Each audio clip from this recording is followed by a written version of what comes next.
Now, I will admit, that power's on me. I should have been paying attention, but as I'm talking to my new friend, this one guy walks up to me and yells, "Sit your fat ass down!"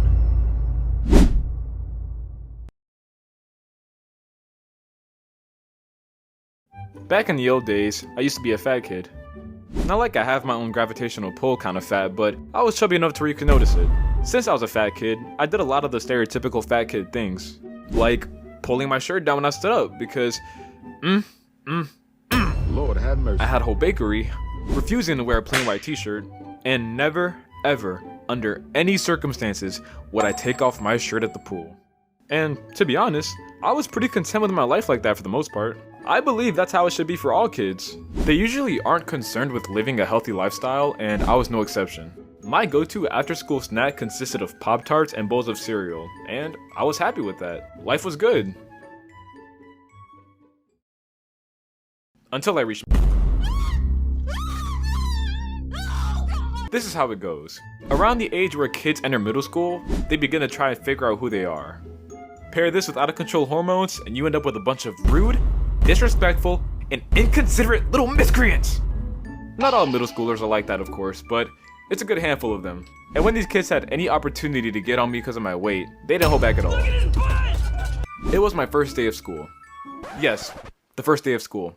They cut me absolutely zero slack. PE class was just starting, and when we got there, we were asked to line up against the wall. So I'm chilling there, and I start talking to this one guy that I just met. Eventually, the teacher told everyone to sit down to discuss PE procedures, but I didn't hear it because I was so invested in talking to this new friend I just made. Now, I will admit, that power's on me. I should have been paying attention, but as I'm talking to my new friend, this one guy walks up to me and yells, "Sit your fat ass down!" So I'm looking at him, and he has a stare so strong that it seems like he's gonna start shooting lasers out of his eyes. And after a few seconds, I slowly slide down the wall and I sit down. I mean, come on. What else was I supposed to do in that situation? Fight him, try to assert my dominance and get in trouble on the first day of school?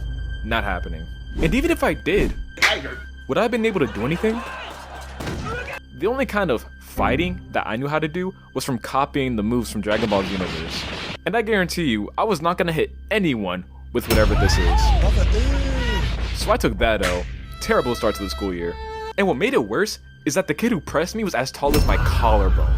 Imagine the aura loss that occurred when I slowly started looking at that. Now that I think about it, what did the PE teacher have going on during all this? So yeah, after that happened, my mood was kind of blown for a while. In retrospect though, it really wasn't that bad of a situation. Later on, we ended up becoming friends, so it worked out.